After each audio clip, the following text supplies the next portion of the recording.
ഈ നമുക്ക് ദൈവം നൽകുന്ന മോഡ് ഓഫ് ഗിവിങ് അങ്ങനെയാണ്. ക്രിസ്തുവിനെ കുറിച്ചുള്ള അറിവ് ഇതുപോലെയാണ്. അവനവൻ്റെ കഴിവനുസരിച്ചാണ്. അവൻ്റെ കഴിവെന്ന് പറയുന്നത് എന്താണ്? അവനവൻ്റെ ദൈവസ്നേഹം, അവനവൻ്റെ വിശ്വാസം, അവനവൻ്റെ പ്രത്യാശ, അവനവൻ്റെ സാക്ഷി ജീവിതം, അവനവൻ്റെ കൈമാറ്റം, പ്രവേഗം. കർത്താവിന് കൈമാറണം എന്നുള്ള പ്രവേഗമുള്ളവനാണ്. അതിൻ്റെ ആണ് കഴിവെന്ന് പറയുന്നത്. അതനുസരിച്ച് അവന് അഭിഷേകം കിട്ടിക്കൊണ്ടിരിക്കും. അപ്പം ഞാനാരാണെന്നാണ് നിങ്ങൾ പറയുന്നതെന്ന് ചോദിച്ചു കഴിഞ്ഞാൽ, നമ്മൾക്ക് ഇന്ന് പറയണതായിരിക്കും നാളെ പറയണത്. ഇന്ന് ക്രിസ്തുവിനെ കുറിച്ചൊന്നും അനുഭവം ആയിരിക്കത്തില്ല അടുത്ത കൊല്ലം ഈ നാളിലുള്ള അനുഭവം. നിൻ്റെ അനുഭവങ്ങൾ ഒന്ന് തന്നെയാണെങ്കിൽ നീ ഒരു പോക്കീസ്, സംശയമില്ല. ദൈവം പഠിപ്പിക്കാത്ത വ്യക്തി ശമയോൻ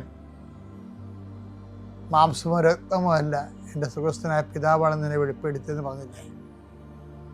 അപ്പോഴ് ശമയോനോടത് പറഞ്ഞെങ്കിലേ അവൻ്റെ അറിവിനെ അടിസ്ഥാനപ്പെടുത്തിയാണ് പറയണത്.